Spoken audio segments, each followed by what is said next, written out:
Hello दोस्तों, नमस्कार। मैं पंकज तिवारी अपने YouTube channel the Pankaj classes में आप लोग का बहुत बहुत स्वागत करता हूं और मैं आशा करता हूं कि आप लोग स्वस्थ एवं तंदुरुस्त होंगे।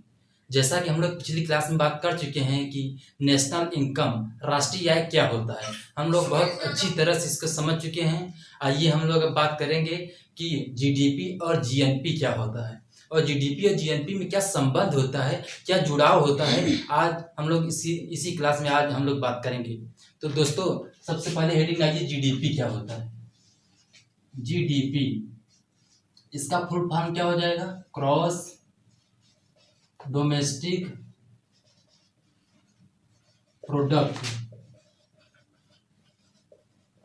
ठीक है दोस्तों, इसका हिंदी क्या हो जाएगा? सकल घरेलू उत्पाद।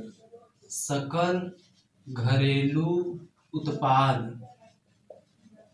ठीक है दोस्तों, तो हम लोग आज समझते हैं कि जीडीपी यानी कि क्रॉस डोमेस्टिक प्रोडक्ट क्या होता है, सकल घरेलू उत्पाद क्या होता है।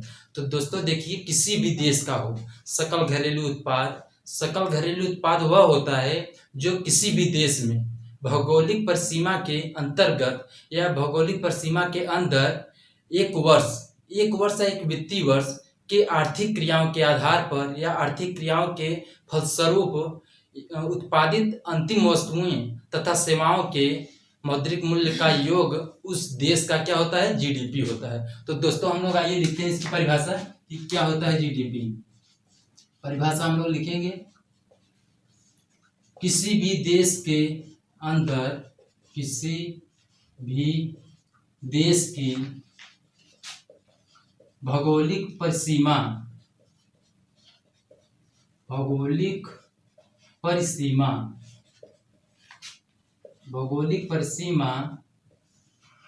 के अंतर्गत एक वर्ष या एक वित्तीय वर्ष, एक वर्ष के आर्थिक क्रियाओं के आधार पर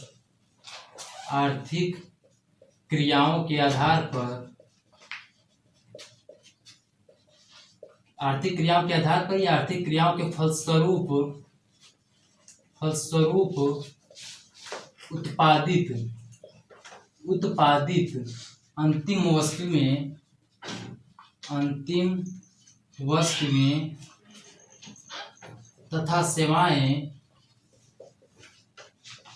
तथा सेवाओं के मौद्रिक मूल्य का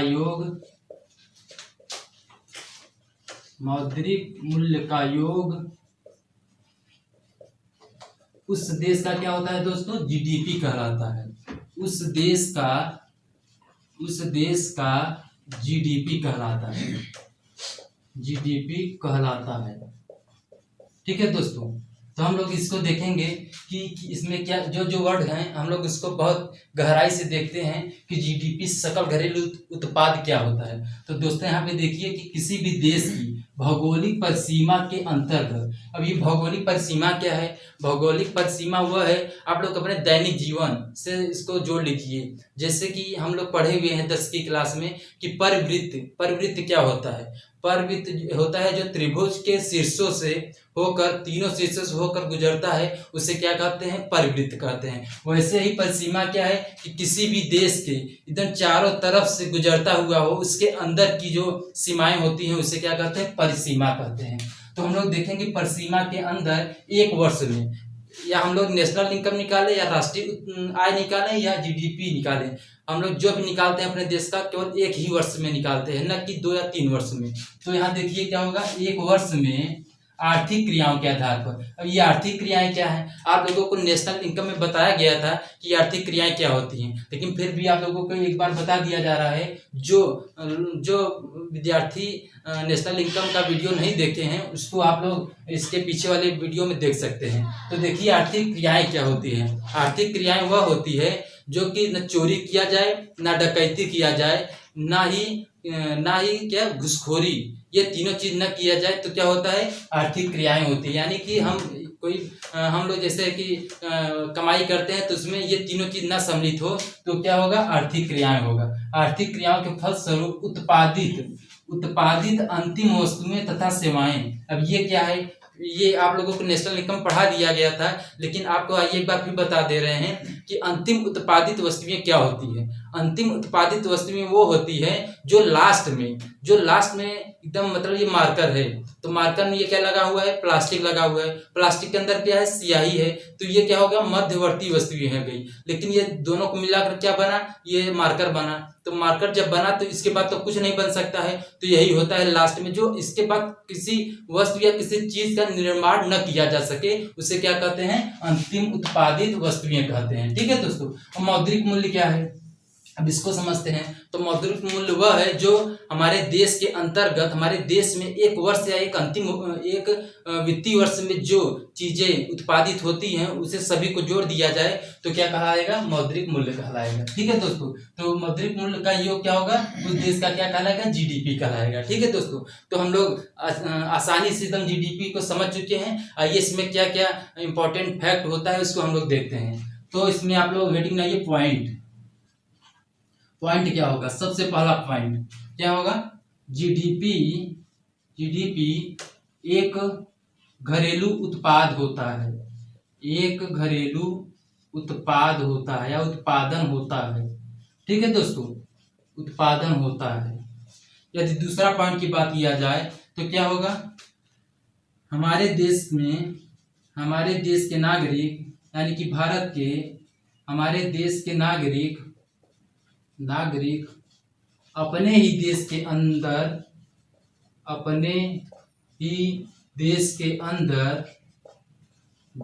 अंदर क्या करें, उत्पादन करें, क्या करें, उत्पादन करते हैं तो क्या कहलाता है, जीडीपी का अंग कहलाता है, जीडीपी का अंग कहलाता है। ठीक है दोस्तों, कहलाता है या कहते हैं। ठीक है दोस्तों, तो हम लोग तीसरा पॉइंट देखते हैं कि और क्या होता है इसमें पॉइंट में। तो हम लोग देखेंगे कि विदेशी नागरिक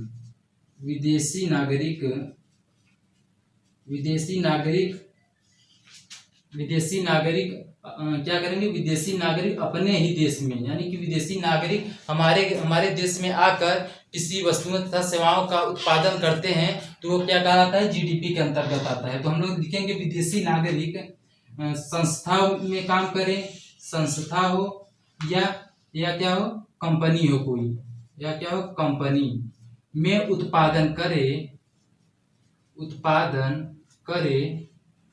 तो क्या कहलाएगा, उत्पादन करते हैं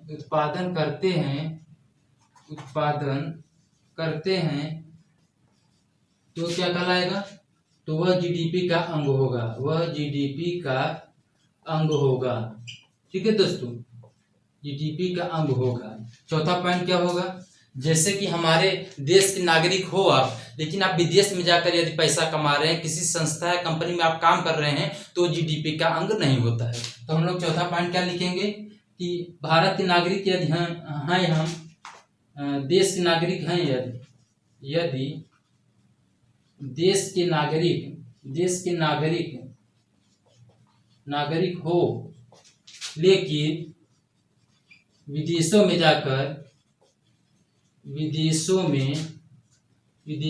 जाकर कंपनी हो या कोई संस्था हो उसमें उत्पादन करते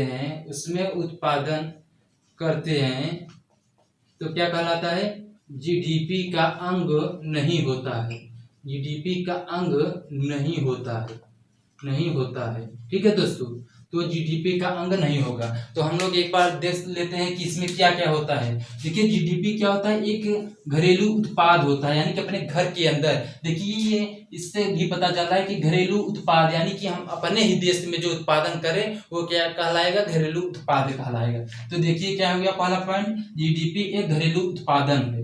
दूसरा पॉइंट हम देखते हैं, हमारे देश के नागरिक अपने ही देश के अंदर उत्पादन करते हैं तो क्या कहलाता है, जीडीपी का अंग कहलाता है। ठीक है दोस्तों, यदि आप अपने ही देश के अंदर मतलब भारत के नागरिक आप हो, अपने ही देश के अंदर काम कर रहे हो, तो वो क्या कहलाएगा, जीडीपी का अंग कहलाएगा। यदि तीसरा पॉइंट की बात किया जाए तो इसमें क्या हो जाएगा, विदेशी नागरिक या संस्था कंपनी में उत्पादन करते हैं या किसी कोई भी संस्था मतलब विदेशी नागरिक है और वो अपने देश में आकर मतलब भारत में आकर वो वस्तुओं और सेवाओं का निर्माण कर रहा है या उत्पादन कर रहा है, तो क्या कहलाएगा, जीडीपी का अंग में शामिल हो जाएगा। ठीक है दोस्तों, यदि देश के नागरिक हो आप लेकिन विदेशों में जाकर कंपनी या संस्था